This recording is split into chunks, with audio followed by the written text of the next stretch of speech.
Hi, this is Mark at Ding Dong's Garden, and I wanted to talk a little bit today about how we manage our willow bed in terms of the ground cover and irrigation.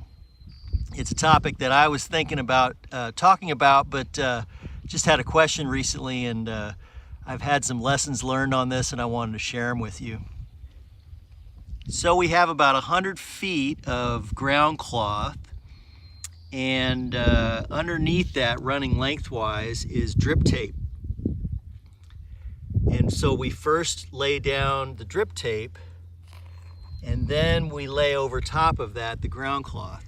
And so the challenge is the drip tape is not going to be straight the entire length of the bed. So even using these lines you see here, you're not going to really know where the drip tape is when you make the cut to plant the cutting. But I have some lessons I've learned from making a lot of mistakes, and I'll show you those now. One way to keep track of the drip tape when you cut a hole in the cloth is that when it's pressurized, when there's water running through the drip tape, it will you should be able to see it. So like right here, this is the drip tape right here. It's pretty subtle, so it took me a while to figure out how to find it, but just to the left of that yellow line is my drip tape, so I don't want to punch any holes there.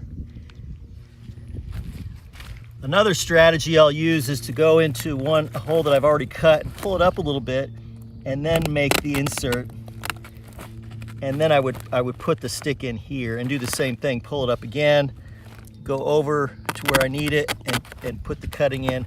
And there's another drip tape you can see there, and I just missed it. And another strategy is to cut in the direction of in the same direction that the drip tape is laid, and I think there's a less chance that you'll cut into the drip tape.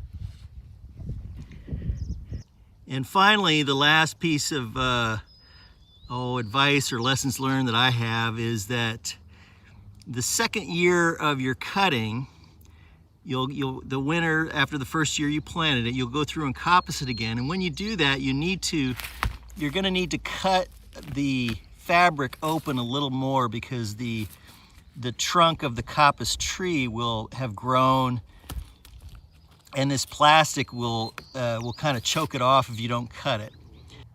So when you loosen up or cut the plastic around the trunk, cut in a direction that's parallel to your drip tape.